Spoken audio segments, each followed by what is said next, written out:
Hi there, I'm Luann Strapoli, founder of Inspirational Leading, the place to create your leadership success. Here at Inspirational Leading, we believe that every single person is a leader, whether it's in the home, in the community, or in your workplace. We all have at least one person looking to us for inspiration. Our focus here at Inspirational Leading is to help every single person become the best leader that she or he can be. Now, last week, we brought you an interview with Dr. Haddon Robinson, leader, speaker, author, and leader of leaders. If you happen to miss that interview, you'll find it right here on our blog. Today, however, we have a very special treat. We're going to be talking with Dr. and Mrs. Robinson about leadership, family, and faith. So grab your cup of coffee or your tea or whatever else you're enjoying right now and lean in and glean from this inspirational interview. I'll see you at the end. Well, we're here now with Dr. and Mrs. Robinson, which is a huge treat for us. So thank you for being willing to share your life experiences with us, Mrs. Robinson. Happy to do it. You've had a vast array of leadership roles in conjunction with Dr. Robinson in your married life. I wonder if you would be willing to tell us just a few of those roles that you've filled. Well, the main role was being his wife and entertaining and trying just to keep up with everybody's name and write thank you notes and appreciation of people. That's a very active role, actually. I hadn't thought about that. That you were actively involved with continuing up the relationships with Dr. Yes. Robinson. Yes, it was. Yeah. Right. So, And writing letters is a great gift that she has. And she keeps the post office going because of writing. And trying to remember names was important, and that's not easy, but it's important. Yeah, and actually writing letters is becoming something that's a little bit obsolete in our world, but it has a very personal touch to it. It does. It takes a lot of time, doesn't it? It does. It takes time and thought, right. Yeah. So some of the roles that you were in, you were First Lady several times. Yes. In which seminaries were you First Lady? Denver Seminary and Gordon Conwell. Yeah. Probably one of the most challenging leadership roles you have is you're a mother of two now adult children. Yes, that was a challenging experience, a precious one too. Yeah, and I think one of the most important leadership roles that we have in our society today is... People don't think of them as leadership roles.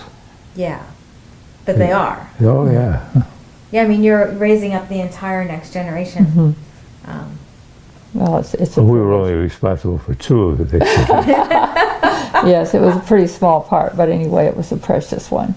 Well, in your home, you're responsible for two, but given the entire expanse of your influence, I think that you've been responsible for a great number more I hope so. of the next Yeah, generation. we would like to think that. As you think back on your roles, Mrs. Robinson, what are the most enjoyable times that you've had? I think working with student wives was just my great privilege because they don't know what they're getting into as a pastor's wife, and just to encourage them, and we just had meetings, then we'd have a Bible study with them, and so that was a very rewarding thing. Yeah, and through that time of leadership, you've probably engaged with women from all over the world. Yes, we really have, that's right. And we still keep up with some of them. So you're writing letters all over now. Yeah, right. What were some of your challenges? Well, I think the greatest challenge was when I hadn't left the Dallas Seminary to move to Denver to be president. It was a matter of selling our house and then finding a house there and moving. But what was really challenging was that at the same time, my mother was diagnosed with terminal cancer, and she lived in Oregon. And she was so sick that we couldn't get her in a car to bring her, and she had no one to care for her.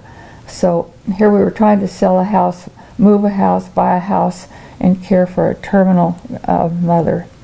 And one of the precious doctors in the Christian Medical Dental Society was also a pilot and had his own airplane, and he offered to fly to Oregon and pick up my mother in his plane if I would come with him and carry her there. So that was just when we were starting our first role as seminary presidents. It's a tough way to start. It's a really tough. And friends helped unpack our furniture, but mother needed 24/7 care, and so that was really a challenge. And then, So you were in your first role as First Lady and caring 24/7 for your mom. that's right. And raising children. And raising children. Well, actually our children at this point were just starting college, so we had to work on that too, but at least I wasn't raising children. So you become empty nesters and caregivers. That's right, at and the same leadership time. roles of a seminary at the same time. Right. How did you manage yourself through all that? There was a lot of prayer, a lot of prayer. And we were able to find a lady who would take care of mother for several hours a day. And it was interesting. My mother said, I want to lead somebody to the Lord, and because she was a precious Christian, and I thought to myself, Mother, there's no way you could lead anybody to the Lord because you're stuck in this house, you don't see anybody. And she looked forward to heaven so much, and she'd say, maybe today will be the day. Well, it turned out I was able to hire a lady who, when my mother would took care of my mother, but when my mother would say, maybe today will be the day, meeting the Lord, this lady would say, don't say that. She just was freaked out. But to make a long story short, Mother's prayer was answered because eventually that lady came to know the Lord. And she herself is in heaven now. Oh, so they're there together. Yes, they are. That's a beautiful story. Yeah. As you moved into these leadership roles, did anything surprise you from leadership? Were you... Well, I don't think so in one sense, but what was a great challenge to us was the fact that Denver Seminary at that one time had been supported by the churches, but the churches weren't able to continue to do that. And the budget was growing and different things, but they just couldn't even do it at all. So hadn't had to start from scratch and develop a list of givers to support the seminary. And it was growing and it needed more money. And so that was a tremendous challenge to both of us for prayer.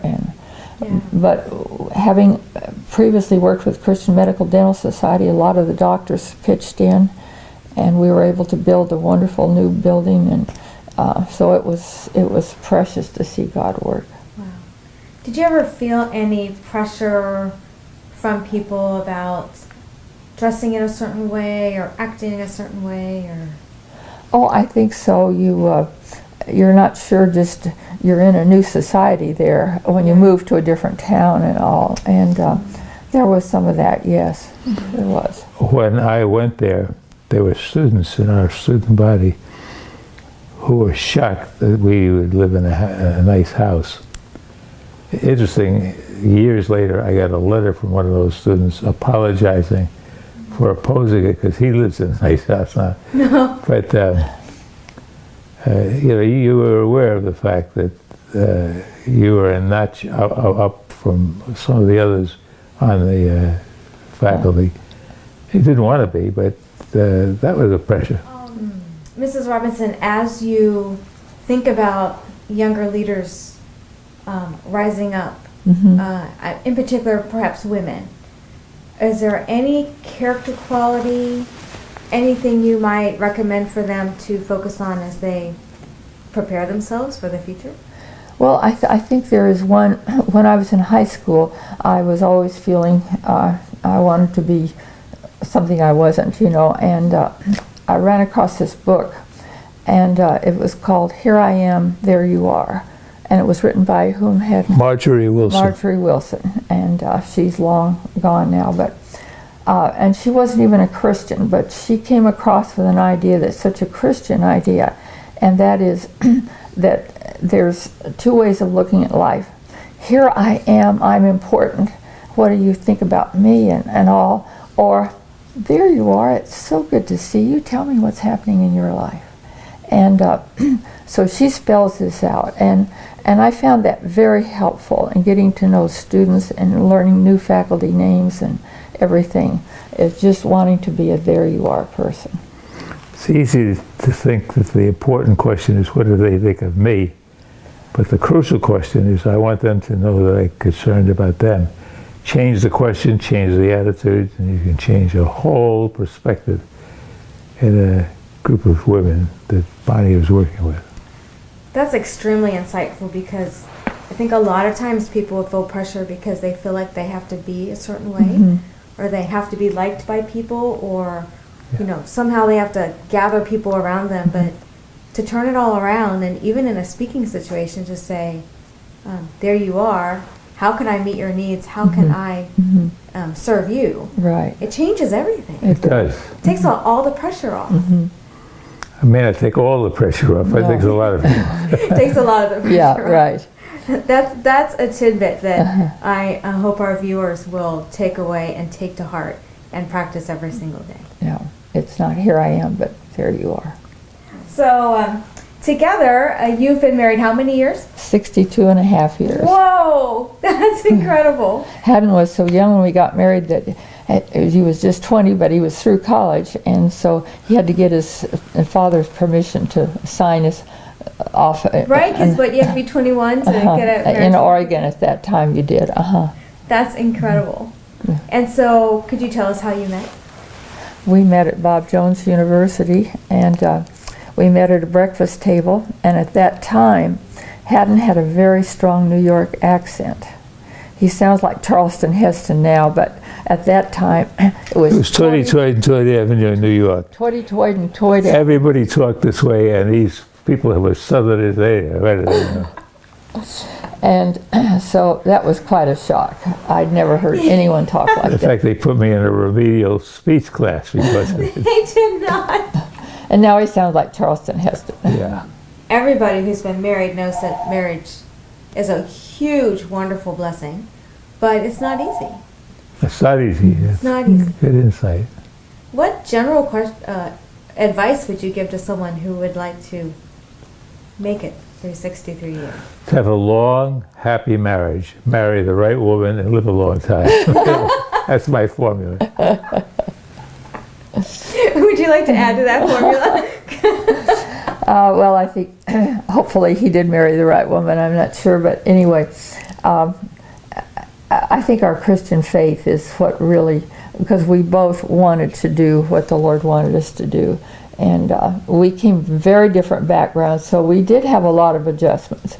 But God brought us through them all, and I just adore this guy.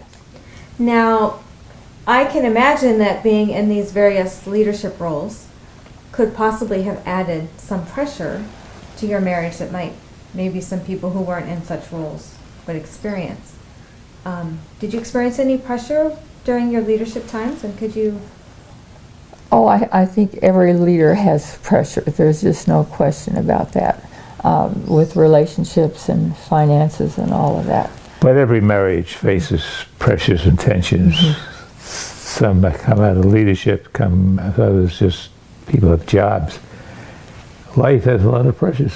And I look at people who get divorced, and then I look at people who stay married. And they don't really face many different pressures. It's how they respond to it. And if you decide beforehand that, say, divorce is a legitimate way of handling problems, then you'll get a divorce. But if you come into a marriage and you have problems, that's the last thing you think about. Murder several times, but not divorce. Yeah. Okay, so can you give us some advice on how you responded to your problems? How did you actually make it through as a couple those difficult times? Well, I don't know that we had it that difficult at all, but we just really had a prayer life together, and it it was our spiritual life was even more important to us than our marriage, and so that was our focus. And I treasure this man. That's all I could say. It sounds good. Yeah, I think as a Christian, not as a leader, just as a Christian, you want to honor the Lord. And to do that, you look at the relationships in life, relationships with your children, relationship with your spouse. And when you see trouble coming, you pray about it. If you can pray about it together, that's a tremendous benefit. It's when it happens and nobody in the home is talking about it or praying about it, that creates great tensions. Now, you have taught a lot about communication over the years in your roles and in your classes. Is there anything specific about communication that you could add to your perspective on this? Oh, on your perspective on marriage, you mean? Mm-hmm. Well, I found Bonnie an easy person to talk to, but I also found that there are things that you're better not talking about, in that you can raise questions with no answers and create tensions by the questions you ask. But having said that, we prayed about things that mattered to us and mattered to us and then to one or the other of us. Prayed about our relationship to our children, and that was an important relationship. Yes. So everywhere we turned, there were pressures on us that we prayed about. Not much different as a leader as, say, somebody who's working at the school. But still, it's if you don't go to the Lord, I don't know what you do. We see that a lot of people have some trouble balancing the pressures of leadership versus home life versus external pressures or responsibilities they have. Did you find a way to find a balance between all these things? Well, I don't know that we ever found a balance in the sense that, there was just smooth, because, for instance, when we went to the University of Illinois, Haddon was working on his PhD, but he was also teaching a freshman class at the University of Illinois in the field of communications. And I was working, I had a job there too, so that we just really didn't even have time to hardly even speak. And Haddon was so tired one day, I couldn't believe it. He came home and his head, before I put the food on the plate, his head fell in the plate and he was sound asleep. His head actually fell on the plate. He actually did, yeah, he was sound asleep. And in addition to all that, we had two children that were one kindergarten and one first grade, and trying to put all that together was just incredible. And that was a tough time. Because my work as a student and then my work as a teacher were two different realms. And then I would come home and Bonnie had to hold this whole thing together, feed the kids, take care of the kids, take care of me. Right, yeah, and work. And work. It was a tough time. And you were working on top of it. Yeah. Mm-hmm. So it was really a challenging time. What'd you do? And it was cold there too, because it was the winter time in Illinois, snow and ice. We had gone to Southern Methodist, and Southern Methodist you dress for style. At that time. In Illinois, you dress to stay warm. You dress to stay alive. Yeah, basically it's a lot of difference. Right. Yes. So, what did you do through that time? You just take it day by day and just took it day by day and moment by moment. Right. Mm-hmm. Yeah, that's what we did. And how long did that last in your life? We were there 2 years. Mm-hmm. So 2 years was like that. Seemed like 5. Yeah. If you had some final words to a young couple coming up into the ranks of leadership and who want to experience 62 blessed years that you've had, what would you say to them? Well, I think Bonnie has mentioned Marjorie Wilson's book that has such an influence on her. And she's right, it did. It's, there you are, here I am. And I'm more concerned about you than I am about myself. And as a Christian, that has to be genuine. I've seen it in Bonnie. It's a great delight to know someone like this who practices it. I think if I were talking to young people on the way up, is know what you have to do, know what you want to do, and know the difference. There's some things you want to do, but you can't. There are things in a job you have to do. You can't delegate it, you got to do it. And you better be clear about what that is, or else you're going to be in all kinds of difficulty all through your career. That is advice to take home and chew on. Thank you so much for your time. Delighted to be with you. If you have any questions for Dr. and or Mrs. Robinson, then just put them in our comments below on the blog, and we'll get those answers for you. Well, now that was an interview packed with helpful information. And even though the interview's over, doesn't mean our conversation has to be.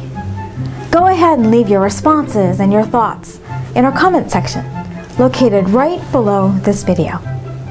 And if you have questions for Dr. or Mrs. Robinson, go ahead and leave those there too. I mean, you never know. They might just be watching. Always remember, each and every day, be inspired, be inspirational, be a leader.